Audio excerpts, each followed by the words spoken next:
truk sampah milik Dinas Lingkungan Hidup Kabupaten Ogan Komering Ulu Selatan terekam video warga membuang sampah di tepi sungai di daerah Kisau Muara II, Ogan Komering Ulu Selatan.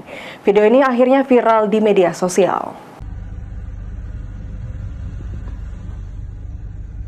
Inilah video viral di media sosial berdurasi 20 detik memperlihatkan truk sampah milik Dinas Lingkungan Hidup Kabupaten Ogan Komering Ulu Selatan yang terekam video warga membuang sampah di tepi sungai daerah Kisau.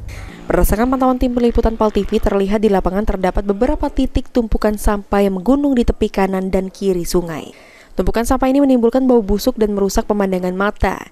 Juga dapat menyebabkan penyebaran bakteri sebab warga di hulu sungai menggunakan air sungai untuk kebutuhan sehari-hari. Atas hal ini, PLT Kepala Dinas Lingkungan Hidup Kabupaten Ogan Komering Ulu Selatan Hermansyah Said membenarkan mobil yang membuang sampah tersebut milik Dinas Lingkungan Hidup Kabupaten Ogan Komering Ulu Selatan.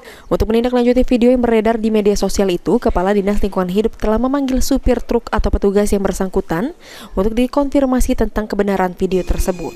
Untuk diketahui, DLH Ogan Komering Ulu Selatan mempekerjakan 2 petugas yang bertugas sebagai sopir truk pembawa sampah. Salah satunya merupakan sopir truk yang membuang sampah di tepi sungai di Kelurahan Kisau tersebut. Ini kami melihat di video ini memang kelihatannya memang mobil DLH.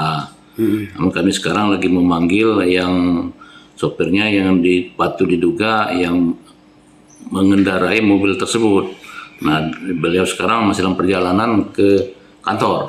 Nah, jadi itulah penjelasannya. Nanti kami konfirmasi dengan supir tersebut. Nah, nanti saya bisa konfirmasi lebih lanjut. Untuk langkah selanjutnya, apakah ada sanksi atau seperti apa nanti terhadap supir itu? Kalau memang menyalahi ya nanti ya mungkin ada sanksi terberat nanti. Ya. Terhadap supirnya? Ya, minimal nanti ada pernyataan perjanjian dari dia tidak mengulang lagi, minimal.